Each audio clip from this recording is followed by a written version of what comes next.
battle throughout training camp, and now 3 games into the season, Ohio State still hasn't definitively settled on a full-time starting quarterback. Apparently, Urban Meyer doesn't think Cardale Jones or JT Barrett have done enough to earn that distinction. Stephen A., what should Urban Meyer do here? Keep Cardale Jones in the lineup. That's all. It's just that simple to me. Yeah, he wasn't that impressive. He went 4-9 through 2 interceptions. We understand that, but the entire team looked ill-prepared to play football Saturday against Northern Illinois. Let's just call it what it is. I think this particular struggle was on Urban Meyer. Urban Meyer, we know to be an exceptional coach, a great coach, champion multiple times over. We know what this man's resume entails, but I thought Saturday afternoon's performance, this team didn't seem as prepared as I'm accustomed to seeing his teams be. JT Barrett can play. We all know that JT Barrett had a sensational season prior to going down before Cardale Jones ended up coming in and shellacking Wisconsin in the Big Ten championship game, and then the national semifinal. They obviously won before beating Oregon for the national championship. They beat Alabama in the national semifinal. Cardale Jones was the quarterback for all 3 of those games. And coming into this season, we know they intend for this to be his last. And then JT Barrett could come in there and take over the helm then. It's a good problem to have. If he's playing like garbage, you pull him out and you put JT Barrett in like you're doing now. But I don't think you change the formula. Cardale Jones needs to stay the starting quarterback for the Ohio State Buckeyes. I don't like your formula. Why is that? If he plays like garbage, you yank him. That's all. Okay, so that's anybody. I feel that way about anybody, pro or college. I'm putting Saturday on Urban Meyer for a very different reason than you are. Please. You want to talk about a quick hook? He yanked Cardale Jones, and we both agree that Cardale should be the starter. He yanked him in the second quarter after he'd thrown 9 passes, which included obviously 2 interceptions against Northern Illinois at home. You cannot do that to a quarterback. It's the hardest position, as I think you would agree with me, to play in all of sports. Confidence is the utmost of the requirements, and you can't look over your shoulder thinking that your head coach is going to yank you in favor of somebody who has had a whole lot of success playing that position last year for your football team for an extended period of time in JT Barrett. So you have to, with conviction, go with one or the other. And if he plays like garbage into the second quarter, you have to let him play his way out of the garbage. Because I'm here to say that game ended up 20-13. If he had stuck with Cardale, I think Cardale would have figured it out and they would have won much. It would have been 30-13. Well, my retort to that, Skip Bayless, would be this. If JT Barrett would have started quarterback instead of Cardale Jones, and he did the same thing, then Urban Meyer would have yanked him for Cardale Jones. The reason being is that the way this situation is structured at this particular moment in time, Urban Meyer had a very unique and great problem to have. Braxton Miller is a Heisman candidate. He goes down. JT Barrett comes in. He's playing lights out. Then he goes down. Then Cardale Jones comes in and he handles his business and delivers a national championship. Then they turn around after all of that.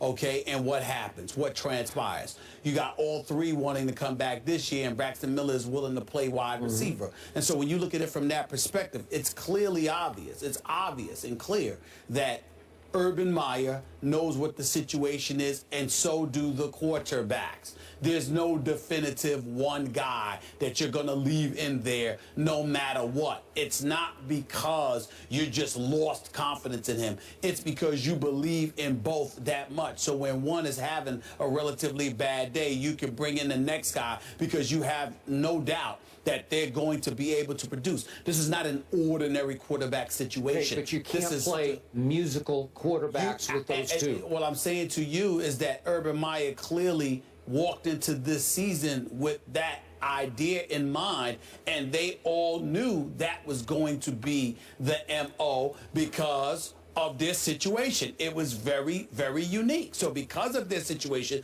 both of them knew at any given moment you could be yanked in favor of the other. Cardale Jones is just there trying to learn how to be a better quarterback to elevate himself to the next level. And JT Barrett is trying to make sure that he continues to build off of last season. Under normal circumstances, you're absolutely right. I'm just sitting there and saying that this is an extreme aberration. This is not normal. And both quarterbacks understood that, and Urban Meyer understood that. Okay, if he had given the ball to Ezekiel Elliott more, this wouldn't have even been an issue. Okay, but after the game, I think Urban Meyer even came to the conclusion he had messed this one up. He said after the game, maybe I should pick one. And I define picking one the way he's saying it, and he's going to do it today, as picking and sticking. Where once he names, if it's Cardale, I hope it is for his sake, he will stick with it. He won't have a short leash the way he did. Maybe the leash was too shorter. Maybe it was. Maybe it was too short, but I do understand the situation. Well, we'll find out later today, and they host Western Michigan Saturday at the Shoe. Looking forward to seeing that game. Cam Chancellor is returning to the Legion of Boom, and our Hall of Famer Jerome Bettis is returning to the desk to offer his thoughts on a big addition to the Hawks defense. That's coming up. In place of Josh McCown, who was out because of a concussion, Johnny Manziel led Cleveland to a 28-14 win over Tennessee. That led many people to wonder what would happen when McCown came back. Well, we have that answer. Josh McCown will start ahead of Johnny Manziel this Sunday when the Raiders come to town. That after McCown passing the NFL's protocol on concussions. Jerome Bettis is still here. Jerome, what does this mean for Johnny? Actually, you may think I'm crazy. I think this is great for Johnny. Everybody's saying, oh, man, you know, Johnny's going back to a backup. You have to understand part of this could be a test. They want to see how are you going to respond, okay, because you're this new Johnny Manziel. How are you going to respond going back to the number 2 position after you had a good game? That's part of it, one, okay? Can he be this veteran guy that he's claiming to be now, okay, and not this young, immature football player that he's once been? So now that's part of the process, but the other part is he's still developing as a quarterback. So now what you see that the things that you've given him in the offseason, they're paying off. They're working. So let's continue to develop him, continue to work with him. He doesn't know all of the nuances of the NFL, of the quarterback position. So now you're giving him a chance, and he's watching it, and now he's going to be a lot more invested in what's going on because he had an opportunity to play, and now he's going to make sure he's ready because he understands that he's a play away, and it gives the public an opportunity to now, like Johnny Manziel again. Because right now in Cleveland, no one really likes Johnny Manziel. So now you get this good game out of him. Now the public goes into his favor. And the biggest part of all of this is Johnny Manziel's confidence. Now you get his confidence at a sky high. You take him off the field. You put him back in a learning situation. And now he's going to soak up and want to learn more because he thinks inside, you know what?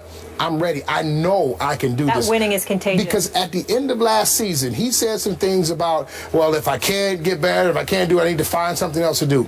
That is a sign that there's no confidence there as a football player. So now you're building his confidence, okay? You're building his resume.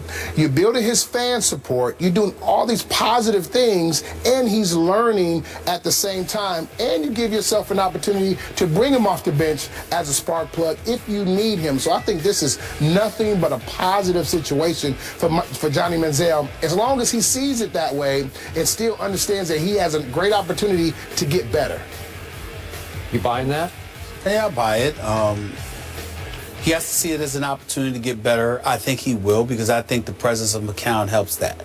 If you had a quarterback that wasn't willing to help you, that was experienced enough and wasn't willing to share those experiences with you and help guide you to elevate you, that would be different. But the fact that you're playing behind a quarterback that's willing to do that for you, I think goes a long way to facilitating Johnny Manziel's growth. And I think as long as he sees that, he's willing to learn, because I think that you got to remember, this would be far more difficult for him if it was the Johnny Manziel straight out of Texas A&M, who never played in the NFL, who believed he was it and who was this guy. But the fact that he struggled the way that he struggled last year, went through what he went through, plus had the off-season or off-the-field issues that he had, I think that that's humbled him to a point where somebody is gracious from just from a human perspective, as Josh McCown is. I think that helps Johnny Manziel immensely. But Jerome, back to your point about how nobody in Cleveland likes Johnny right now. I think if you left this to a fan vote, Johnny would win the starting job against the Oakland Raiders this Sunday. You disagree with that? No, I believe he possibly would, but you know, that's that one game, we love you, and then you have a bad game, and then you go back to the bottom of the heap. Look, do I think this current regime featuring Mike Pettin and Ray Farmer, do I think that they believe they have a little better chance to beat the Oakland Raiders with Josh McCown than Johnny Manziel? I believe that. I believe they would like Josh to play every game from here on out through the rest of this year because they think Josh could save their jobs better than Johnny could save their jobs at this point in Johnny's growth. I said this to start the show, and I'm going to stick by it. On draft night, Patton and Farmer were not remotely on board with even drafting Johnny Manziel. So when the owner overrules you and the quarterback coach is on your side, he's no longer there. He's been replaced. It's a bad situation from jump because you're with two guys who are the two primary football decision makers who do not believe in you and your very unusual skill set. And as I always say, you either gulp the Johnny Kool-Aid or you're going to spit it out because it's going to have a bitter taste to you because it is completely unconventional. I think it makes them nervous. Josh McCown makes them very comfortable. So I'm not surprised they went back to Josh, though I think the fans, especially the season ticket holders, would rather lose with Johnny than lose with Josh because it's just a lot more fun. It's a lot more fun to watch, right? So they're doing what they need to do to save their jobs, which I don't think will get saved at all. I think this will be their last year, one and done this year.